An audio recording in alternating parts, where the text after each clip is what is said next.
Welcome to Gayatri competitive academy. ఈరోజు చాలా ముఖ్యమైన ప్రధానమైన విషయం ఏంటంటే, మన పోటీ పరీక్షలకి సిద్ధమయ్యి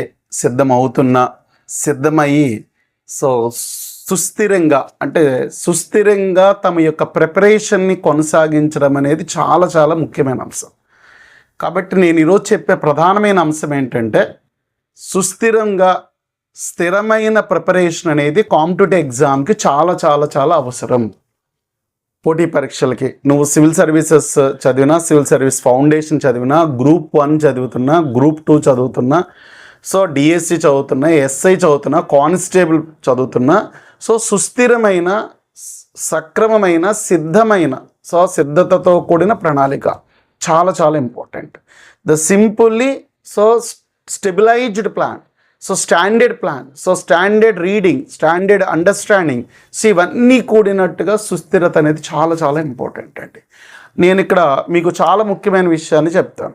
ఏంటంటే కనుక, సాధారణంగా మనకి ఒక విషయాన్ని పోల్చేటప్పుడు ఒక పర్వతంలో, అంటే ఓ ధీరోదాత్త హిమ పర్వతం వలె సుస్థిరంగా ఉండాలి అని చెప్తారు. సాధారణంగా మనకి ఏంటంటే, ఈ స్థిరత్వంతో కూడిన పర్వతాన్ని ఎందుకు మనం పోల్చుకోవడం జరుగుతుందంటే, మానవ భూమి మీద, అంటే ఈ సృష్టి ఏర్పడిన తర్వాత ఏర్పడిన ఈ యొక్క భూమి ఏర్పాటు, the formation of the land స్ట్రక్చర్లో పీక్స్ కానీ, మౌంటైన్స్ కానీ, ప్లాట్యూస్ కానీ, ప్లెయిన్స్, దాంట్లో హయ్యెస్ట్ పొజిషన్లో మనకు ఉండిపోయేది ఏదంటే కనుక మనకి శిఖరము, పర్వతం. ఈ పర్వతం ఏంటంటే అనేకమైన నదులకు, వాటికి కూడా జన్మస్థలం. అంటే ధీరత్వానికి చెప్పడానికి ప్రధానంగా చెప్తున్నానండి. ఎందుకంటే నదులు అక్కడే పుడతాయి. అనేకమైన చెట్లు అక్కడ నిలబడతాయి. అనేకమైన పురుగులు, పుట్రలు, క్రూరముగాలు, జంతువులు ఎన్నో ఎన్నో ఎన్నో ఎన్నో దాని మీద నిలబడతాయి. అనేకమైన జంతువులు ఆ యొక్క పర్వతాన్ని తవ్వేస్తూ ఉంటాయి. అలాగే ఇలా ఎన్నో అంశాలని పర్వతం తట్టుకుని స్థిరపడుతూ ఉంటుంది, సుస్థిరంగా ఉంటుంది. కాబట్టి నీ యొక్క ధీరత్వానికి చిహ్నంగా మనకి పర్వతం అనేది చాలా చాలా ముఖ్యం. అలా నువ్వు ఒక పర్వతం, అంటే చూడు, నువ్వు పర్వత శిఖరాలు అధిరోహించాలి. పర్వత శిఖరం అధిరోహించి పైనుంచి జెండా ఎగరేయడమో లేకపోతే చూడడం అనేది కాదండి.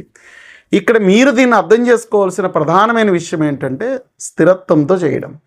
ఇక్కడ నేను 5 ప్రధానమైన విషయాలు ఈరోజు ఏంటంటే మీకు చెప్పడం జరుగుతుంది అన్నమాట.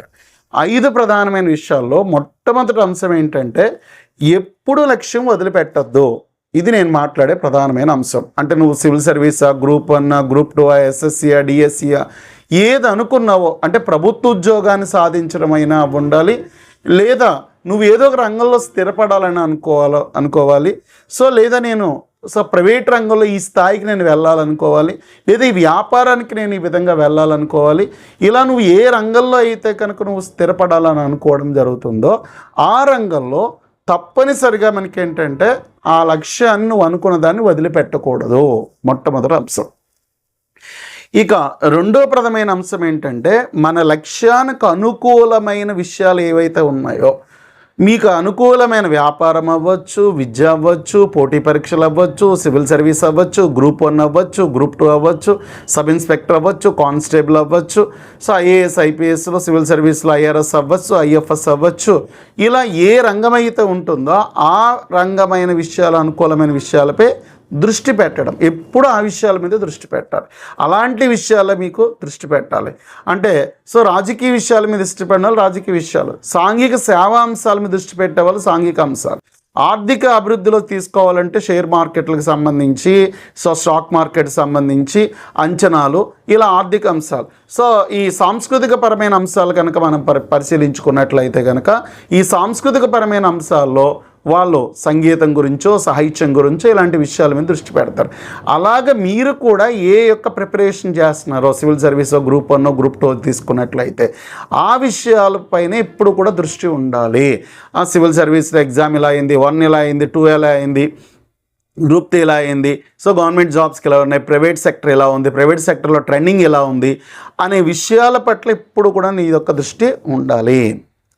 అది చాలా ముఖ్యం.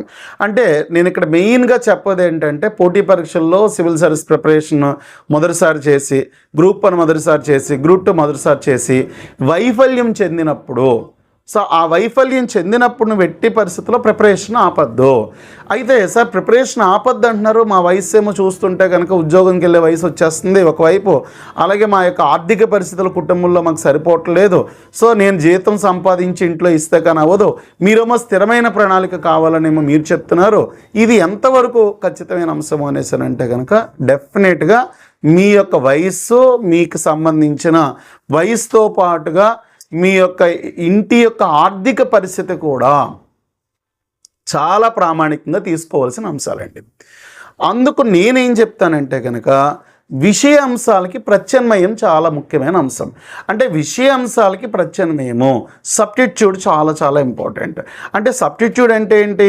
సో నేను ఇప్పుడు అన్ని రంగాలు చెప్పాను, ఒక రాజకీయ అంశమా, సాంఘిక అంశాల, ఆర్థిక అంశాల, సాంస్కృతిక అంశాల, సాహిత్యమా, సో సంఘ సేవకు సంబంధించిన విషయాల, civil service, IAS, IPS, group 1, group 2, so panchayat secretary, DSC, నువ్వు కానిస్టేబుల్, ఎస్ఐ, ఏ ఉద్యోగం నువ్వు పొందాలనుకుంటున్నావో ఆ ఉద్యోగం మీద స్థిరంగా ఉండాలంటే అయ్యో నాకు ఆర్థిక పరిస్థితి బాగాలేదు, వయసు పెంచిపోతుందని చెప్తున్నావు.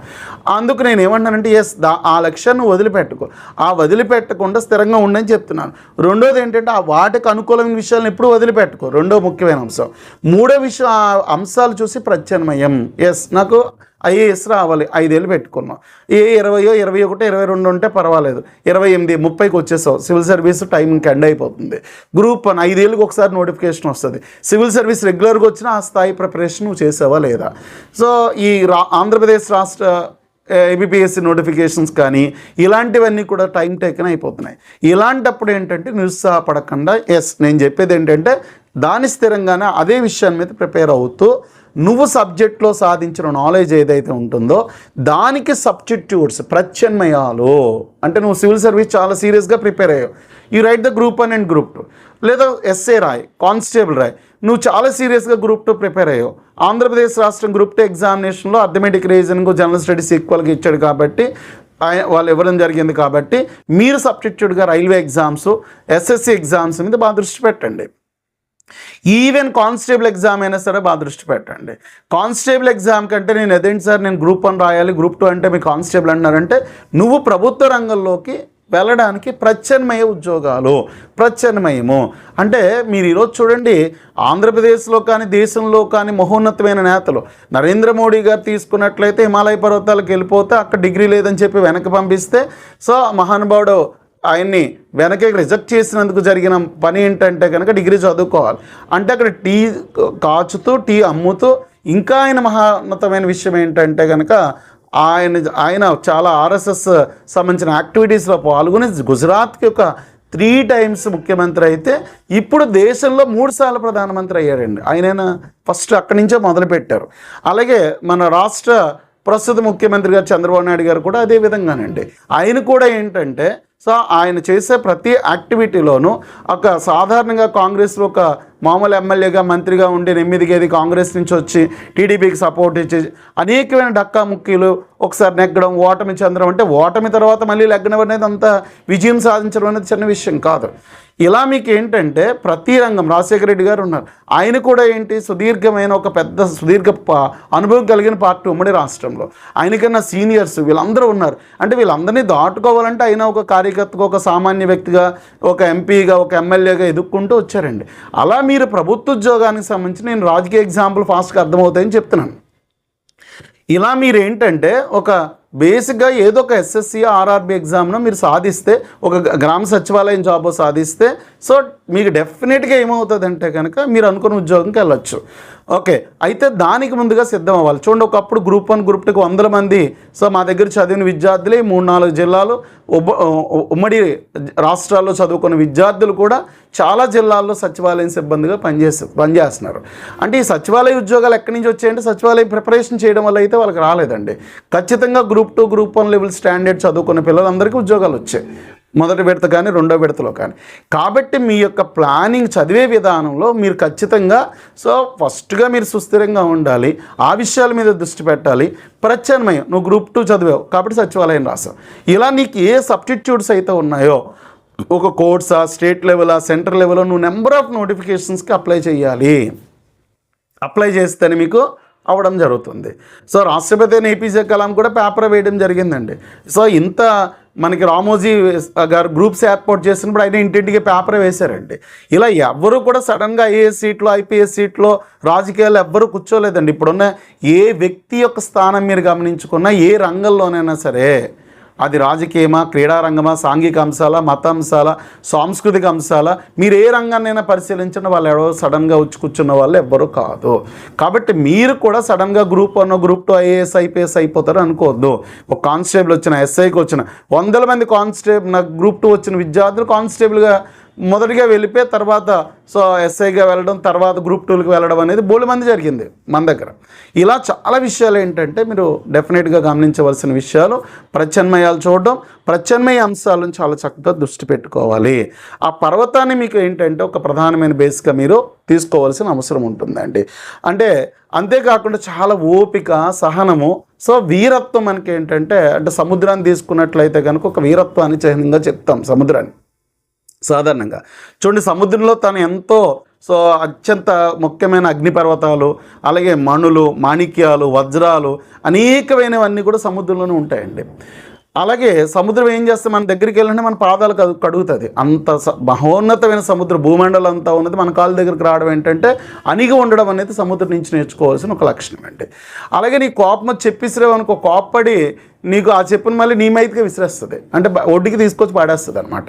అంటే ఇలా పాజిటివ్ నెగిటివ్స్ అనేవి తాను అమాంతంగా వెళ్ళి ఒక వ్యక్తి మీద పడగలదు.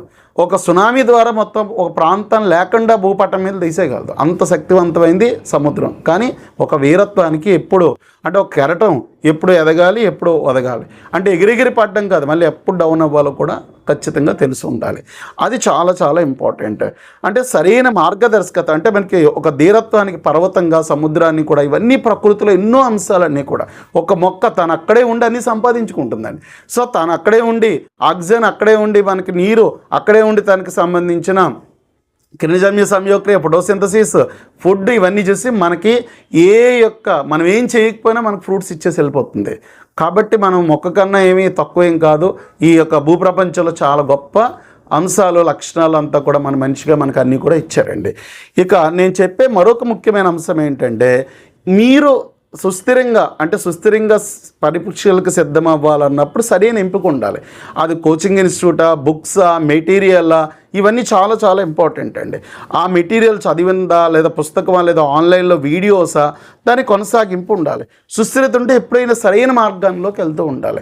అంటే సరైన మార్గంలో అంటే ఎప్పుడు కూడా మిమ్మల్ని ఒక సక్రమైన రీతిలో మనకు నడిపించేటట్టుగా ఉండాలి. అంటే ఒక గైడ్ కావాలి, ఒక మెంటర్ ఖచ్చితంగా ఉండాలి. అంతేకాకుండా ఇప్పుడు ఏంటంటే అసలు ఫస్ట్ నేను ఏమంటానంటే, నువ్వు కాంపిటేటివ్ ఎగ్జామ్లో మనసా వాచా కర్మ నువ్వు నాలెడ్జ్ ఖచ్చితంగా చూసుకోవాలి. అసలు నీకు నాలెడ్జ్ ఆ లెవెల్లో వచ్చా లేదో చెక్ చేసుకోవాలి. నాలెడ్జ్ నీకు ఆ లెవెల్లో వచ్చా లేదా అంటే, నాలెడ్జ్ని ఎలాగో ఆలోచించాలన్నప్పుడు మన యొక్క గాయత్రి కాంపిటేటివ్ అకాడమీకి సంబంధించిన వీడియోస్లో మీరు ఒకసారి ఆ వీడియోస్ అన్నీ కూడా పరిశీలించండి దయించి. ఇంకా మరొక కీలకమైన అంశం స్టాండర్డ్. అంటే నువ్వు ఎంత స్టాండర్డ్ ఆఫ్ బుక్స్ చదివావు, ఎంత స్టాండర్డ్లో నువ్వు కరెక్ట్గా వెళ్తున్నావు, నువ్వు కరెక్ట్గా వెళ్తున్నావు లేదా, నువ్వు వెళ్ళే యూట్యూబ్ ఛానల్ బాగానే ఉందా, నీ బుక్స్ బాగానే ఉన్నాయా, ఇవన్నీ కూడా పరిశీలించడం స్థిరమైన ప్రిపరేషన్, అంటే స్థిరమైన ప్రణాళికను నువ్వు ఖచ్చితంగా కంటిన్యూ చేస్తూ ఉంటేనే విజయం వస్తుందండి. అంటే ఏం లేదు, మొట్టమొదట నువ్వు స్థిరంగా ఉండాలంటే నాలెడ్జ్ని సక్రమంగా నేర్చుకోవాలి. నాలెడ్జ్ని నేర్చుకున్న తర్వాత నీ లక్ష్యం ఏంటో లక్ష్యాన్ని వదిలిపెట్టకూడదు. ఆ లక్ష్యంతో పాటు ప్రత్యామ్నాయాలు ఏదైనా కనుక ఉంటే, అంటే సబ్స్టిట్యూట్స్ కనుక ఉంటే ఉద్యోగాల్లో, ఆ సబ్స్టిట్యూట్స్ అన్నిటినీ కూడా నువ్వు ఏంటంటే కనుక తీసుకుని నీకే ఉద్యోగం కావాలో ఆ ఉద్యోగం కాకుండా ముందుగా ప్రభుత్వ ఉద్యోగంలో ఏ రంగంలోకి వస్తే దానివల్ల నీ కుటుంబానికి గౌరవం వస్తుంది, సమాజంలో గౌరవం వస్తుంది. అబ్బాయి అయితే కనుక వివాహం, అమ్మాయి అయితే కూడా చక్కగా వివాహానికి సంబంధించిన వివాహానంతరం ఎటువంటి సమస్యలు లేకుండా మంచి జీవితం కనుక రావాలంటే స్థిరమైన అంశాలు ఉండాలి.